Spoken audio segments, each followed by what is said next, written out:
ஆரம்பிக்கலாமா? நான் வரணும்னு ரொம்ப ஆசைப்பட்ட போல அதான் வந்துட்டேன்.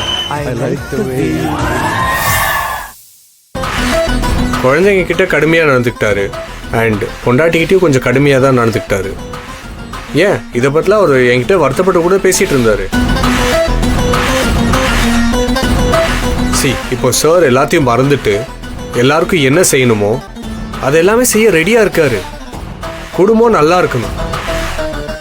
தர்ஷினி வந்த பிறகு அவர் தர்ஷினிக்கு பிடிச்ச வாழ்க்கையை கொடுக்க தயாராக இருக்காரு.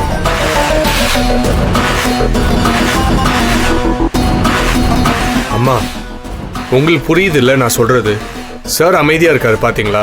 அப்படின்னா என்ன அர்த்தம்? அதுக்கெல்லாம் சரின்னு தானே அர்த்தம். பசங்க மட்டும் இல்லை, இந்த வீட்டில் எல்லாருக்கும் என்னென்ன விருப்பமோ அதை அவங்கவுங்க விருப்பப்படியே செய்யலாம். எல்லாருக்கும் என்ன தேவையோ அதை செய்யவும் அவர் தயாரா இருக்காரு.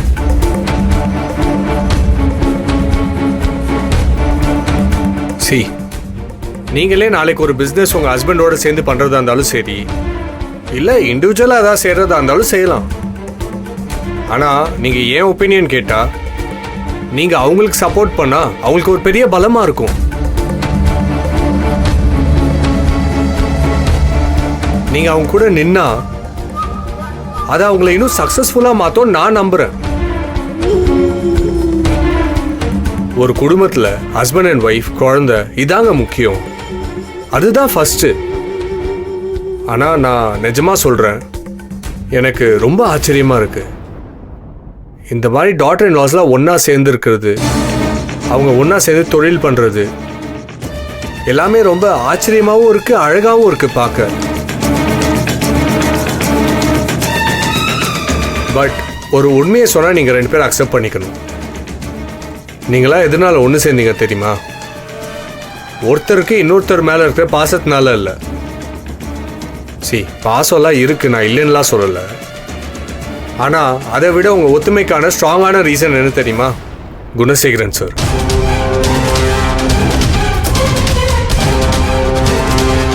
ஆனா இந்த வீட்டு லேடிஸ்க்கு குணசேகரன் சாரை பிடிக்கல. ஒவ்வொருத்தருக்கும் தனிப்பட்ட முறையில் பிடிக்கல. எதிரிக்கு எதிரி நண்பன் இல்லை. ஸோ நீங்கள் 4 பேரும் ஒன்று சேர்ந்துட்டீங்க. நீங்கள் 4 பேரும் ஒருத்தருக்கு ஒருத்தர் ஆறுதலாக இருந்தீங்க. நீங்கள் உங்கள் ஹஸ்பண்ட் மேலே பாசமாக இருந்திருந்தாலோ, இல்லை அவங்க உங்கள் மேலே அன்பு மழையை பொழிஞ்சிருந்தாலோ, நீங்கள் இந்த மாதிரி முடிவு எடுத்திருப்பீங்களா? என்ன ரேணுகா அண்ணி, ஜனனி பேச்சை கேட்டு சும்மா இருந்திருப்பீங்களா என்ன? என்ன நந்தினி அண்ணி, என்ன சொல்லுங்க? சான்ஸே இல்லை, கண்டிப்பா மாட்டீங்க. உங்களுக்கு இங்க மிஸ் ஆன எமோஷனல் சப்போர்ட் அங்க கிடைச்சதும் அங்க ஒட்டிக்கிட்டீங்க. இதான் ஃபேக்ட். ஆனா இப்போ சொல்றேன் அண்ணி, நிச்சயமா சொல்றேன், நீங்க எல்லாரும் இனிமே உங்க வாழ்க்கையை சந்தோஷமா வாழ போறீங்க. அதுக்காக தான் குணசேகரன் சார் இந்த ஏற்பாடையே பண்ணியிருக்காரு. அதுக்கு முதல்ல ஜனனியை ஒதுக்கி வைக்கணும். அதோட முக்கியமான ஒரு விஷயம் என்ன தெரியுமா? சக்தியையும் ஒதுக்கி வைக்கணும். அதுக்கு கூட பிறந்த அண்ணனுங்களே ரெடி ஆயிட்டாங்க.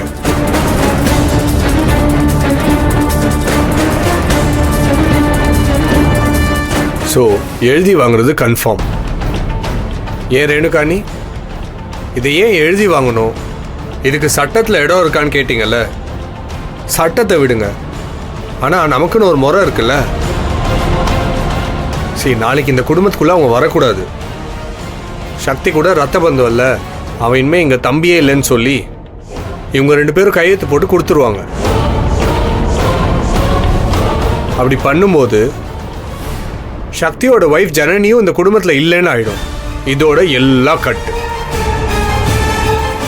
இன்ஃபேக்ட் இதெல்லாம் நடந்ததுக்கு அப்புறம் தான் இந்த குடும்பத்தில் நல்ல விஷயங்களே நடக்க போகுது.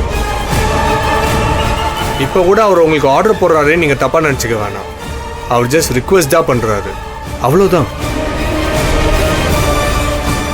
இந்த குடும்பத்தில் ஒரு நல்லது நடக்கணும்னு அவர் கேட்குறாரு. இது நடந்ததுக்கு அப்புறம் அவரே இதுலேருந்து விலகிடுறேன்னு சொன்னார். அதுக்கப்புறம் எல்லாமே உங்கள் சுய முடிவு தான்.